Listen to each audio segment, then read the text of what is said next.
Hello all, I hope you're doing well today. I'm sure we all have our views on Elon Musk, but I do think he deserves one big collective pat on the back for opening up the conversation over on X. He let lots of right-wing voices back and they've done a very good job at challenging the mainstream liberal narrative.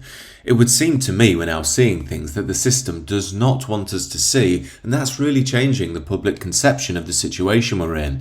Now, it seems to me, that the empire is striking back. It's trying to grab hold of the narrative and stop people seeing what it doesn't want them to see. To give you an idea of what I mean, this is just a selection of stories from yesterday alone on X. Ethiopian man allegedly rapes 60-year-old man outside a church. Police were called to reports of a sexual assault in Station Road in Harrow, London at 12:50 a.m. on Wednesday.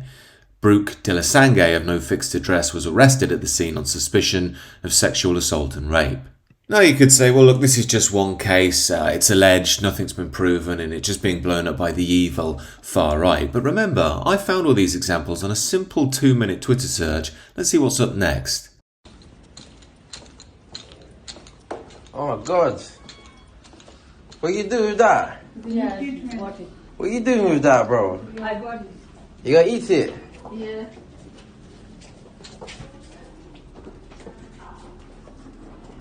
You catch it outside. Yeah, it's important now. Now it's important. Let me see. Let me see. Is it alive? Or dead? It's broken down. Yeah. You gonna eat it? Eat here. Yeah? Eat here. You gonna eat it, yeah? No. Yeah, your eyes aren't deceiving you here. This is some of our new arrivals enriching us by catching a goose from a London park to skin and eat. And those of you that have lived in London will know that geese are a very welcome part of many of our parks. They poo a lot, but they're part of the character. They're very tame because people don't tend to pick them up and try and eat them. But what you do find is if people do go near them, they do tend to attack. And given the state of this goose, it's pretty clear that this guy has gone to war with it in a London park, gladiatorial style, and broken its neck. But do try and remember, you're a stupid evil bigot, and these people are enriching your country. Without them, we'd simply be drowning in a sea of our own hate. Talking of hate, here's one of our new arrivals outside an asylum hotel. Let's see what he's got to say for himself. I've lived here. I Yeah. didn't know this English before. So you know this is England, yeah? And we are English. English. Yeah, England told me. Exactly. So you know you're not going to rule us. It's not how it's going to work. I So- can rule you. Go on then. Make me do something. Maybe do something then. Allah can rule you. Now this goes on for a while, but he's essentially saying how he can come here and rule the English and the English can't do anything about it. And what strikes me about this is his attitude. Where has he got this highly obnoxious, highly aggressive, highly rude attitude from? You're left to assume that these migrants get together and say the English are just stupid, they're a soft touch, you can push them around, do what you want, they're basically nothing now. Yet none of this will serve to stop the radicalised youngsters nor the liberal boomers still trapped somewhere in John Lennon's Imagine. Are welcome here. Free, loud, and clear. Refugees are welcome here.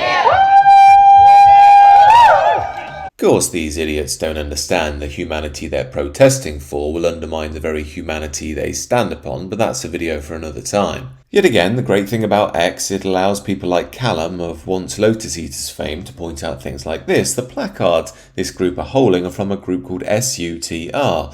Total funds £1,163. 80% of that comes from grants provided by the National Lottery and Bristol City Council. They employ 29 full-time activists to protest anyone against the state, funded by the state, for the state. So whether it's John Lennon's Imagine or Rage Against the Machine they're listening to on their way home, they make out that they're rebels against the system, but they're actually just tools of the establishment. Another great thing Twitter or X is for is allowing us to see how our mainstream media manipulates, lies about and gaslights us. These are from two supposedly right-wing publications, The Sun and the Daily Mail. As you can see, The Sun and the Mail are very happy to say Brits have been accused of rape abroad, but when we look at the local media in Croatia, we can see that they're not lost in a hatred of their own people and political correctness, so they will openly say these people come from Kosovan or at least maybe Albanian origin. Twitter's also a very good tool for challenging the narratives of the mainstream media. You may have heard this story where the father has been charged with murder after ramming a kid on an e-bike who threatened to kill his kid. But you'll see on X, people are generally quite sympathetic to the father. As this guy states, do we have some sort of fundraiser for the fella who's been accused of murdering this youngster? I don't condone the actions of this father, but as a father myself, I understand that there's nothing more precious than your children, and if somebody is threatening to kill them, fathers are liable to go primal, especially if they don't trust the police and think they're going to do anything, and especially if they're sick to the back teeth of violence in the UK being completely out of control and nobody doing anything. Now, as I say, all of this comes from a 2-minute Twitter search on my homepage. If you wanted, you could find outrageous stories like this all day, every day. And I'm sure there are good migrants out there who aren't causing trouble. But the point is, there are plenty who are, and the system is doing nothing about it. And this is why, when people are saying we don't want undocumented fighting age men coming over into our country, it's dangerous and things are getting out of control, liberal mouthpieces in the mainstream media who live in their ivory towers do not understand the feeling in the country at all. Sky News' Kay Burley states, what about human beings who have risked everything, including their life, in search of a better future? Now, this bleeding heart, liberal, moralising hand-wringing is going down like a lead balloon with the public now, and that's because these liberal elitists are living in a different reality. No doubt she has a posh house in the home counties in an all-white enclave, and she travels in a posh Mercedes to a Sky Studios each day to lecture the rest of us on how wonderful globalist liberalism is. What these people don't seem to understand is they don't have the moral high ground. Their actions are highly immoral. They're gaslighting and selling out their own people. And not to mention, their lovely, soft and sweet, compassionate liberal worldview will be swallowed by all this infinite mass immigration anyway. But as you can probably tell, the mainstream liberals are losing control of the narrative and they're hemorrhaging people to the populists and the far right every single day. That's why they've now taken measures to essentially block what you can see. Now, they're doing this on under the proviso of protecting children from pornography online. Apparently you have to have face checks to prove your age now. I'm sure that system's not going to get abused by a certain country in the subcontinent that likes a bit of scamming.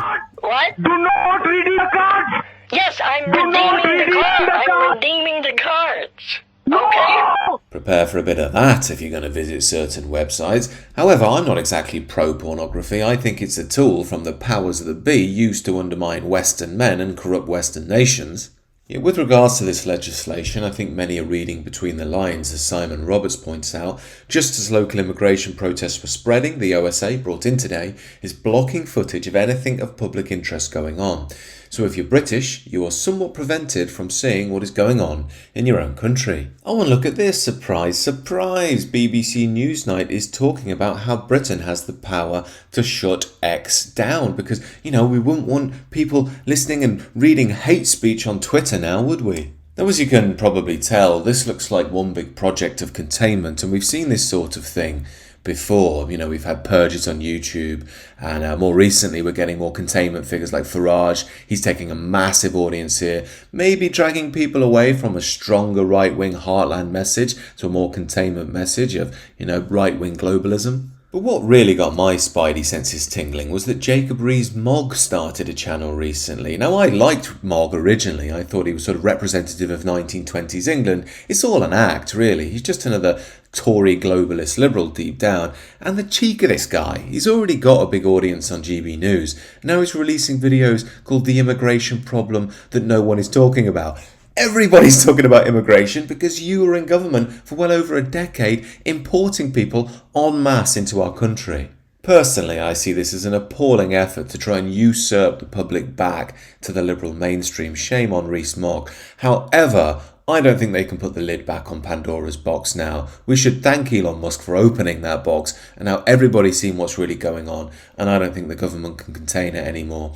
Anyway, do let me know what you think down below about all of this, and do consider subscribing to the channel if you're new.